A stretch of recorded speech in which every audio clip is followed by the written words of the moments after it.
कोई आपके घर आकर आपसे ये कहे कि ये घर मेरा है, कल घर ये खाली हो जाना चाहिए, जिसके खिलाफ ना ही आप बोल सकते हो और ना ही सरकार। मैं किसी नेता या माफिया के बारे में बात नहीं कर रहा दोस्तों। इंडिया में थर्ड लार्जेस्ट लैंड ओनर एक ऐसी संस्था जिसको ना ही सरकार छू सकती है और ना ही कोई कोर्ट। आए दिन हम वक्फ बोर्ड के बारे में सुनते ही हैं। हमारे देश में कुछ ऐसे लोग जो हमेशा रोते ही रहते हैं। जब 3 तलाक को खत्म किया गया तब उन्हीं का फायदा हुआ था और आज भी उन्हीं लोगों का भला हो रहा है। और ऐसा ही सीए के टाइम पे कुछ अफवादों ने यह अफवाह फैला दी कि भारतीय मुस्लिमों को इंडिया से निकाला जाएगा। और आज जो मोदी सरकार वक्फ बोर्ड में बदलाव करना चाहती है वो पाकिस्तान जैसे और कई देशों में बदलाव हो चुका है। दोस्तों मैं हूं नितिन शर्मा और हम बात करने वाले हैं उस संस्था के बारे में जो आपकी प्रॉपर्टी पे आकर ये कह दे कि ये अल्लाह की है तो वो सरकार और नई कोर्ट उसमें कोई दखल दे सकती है। 1995 में आए हुए इस वक्फ बोर्ड के खिलाफ 2024 अगस्त में किरण रिजिजू ने अमेंडेड बिल को शो करा पार्लियामेंट में, जिसके 10 दिनों के भीतर ही सरकार ने उस पर बैठक बिठा ली। वो कहते हैं ना कि सरकार चाहे तो वो काम जल्दी हो सकता है, चाहे विजय माल्या को इंडिया में ही क्यों ना लाना पड़े। अगर इस बोर्ड का नाम चेंज होता है तो इसका नाम वक्फ एक्ट से बदलकर यूनाइटेड वक्फ मैनेजमेंट इंपावरमेंट एफिशिएंसी डेवलपमेंट कर दिया जाएगा। वैसे मोदी सरकार नाम चेंज करने में माहिर है, कभी प्रयागराज तो कभी क्या। आखिर है क्या इसमें? क्या बीजेपी वक्फ बोर्ड को खत्म करना चाहती है?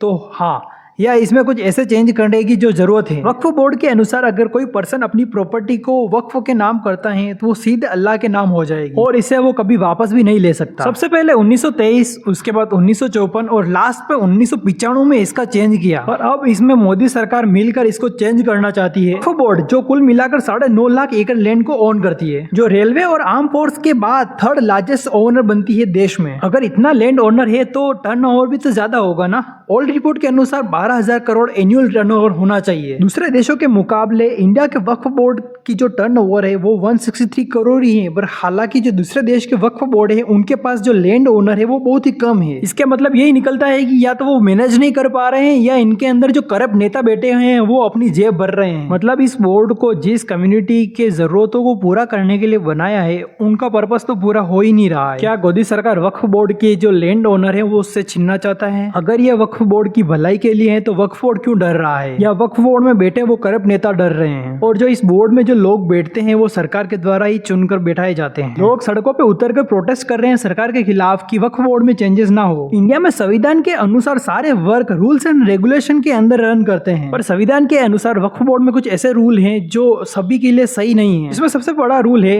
कि वक्फ बोर्ड कभी भी कोर्ट में अपना जवाब नहीं देगा। एंड सेक्शन 14 के अनुसार वक्फ बोर्ड ये क्लेम कर दे कि ये प्रॉपर्टी उसकी है तो ये क्लेम करने की जरूरत उसे नहीं पड़ेगी, बट जो उस पे ऑलरेडी रह रहा है उसको ये क्लेम करना पड़ेगा ये प्रॉपर्टी मेरी है, मैं यहाँ पर इतने सालों से रह रहा हूँ। अगर हम दूसरे देशों के मुकाबले बात करें, जो इंडिया में रह रहे मुस्लिम हैं उनके पास राइट्स हैं वो ज्यादा हैं उनके मुकाबले, और कुछ नेता ऐसे हैं जो उन मुस्लिम को भड़काते हैं और सरकार के खिलाफ ताकि उनकी जेब बढ़ती रहे और वो नेता बनते रहे आगे से आगे। सरकार जो वक्फ बोर्ड में जो मेन चेंज करना चाहती है उसमें एक ऐसा रूल एड करना चाहती है, इसमें अगर वक्फ बोर्ड ये क्लेम करती है कि ये प्रॉपर्टी मेरी है तो उसे विदिन 6 मंथ अपने डॉक्यूमेंट को सबमिट करवाना होगा कोर्ट को। पर जैसे इंडिया के हालात हैं, रूरल एरिया में आज भी इंटरनेट सही से वर्क नहीं करता है, तो कैसे 6 मंथ में सारे डॉक्यूमेंट कंप्लीट हो जाएंगे? सिर्फ इसी एक कारण की वजह से कुछ मुस्लिम बड़े बड़े नेता हैं वो वक्फ बोर्ड और मुस्लिम जनता के साथ मिलकर प्रोटेस्ट कर रही हैं सरकार के खिलाफ ताकि वो नेता बने रहें और उनकी जेब बढ़ती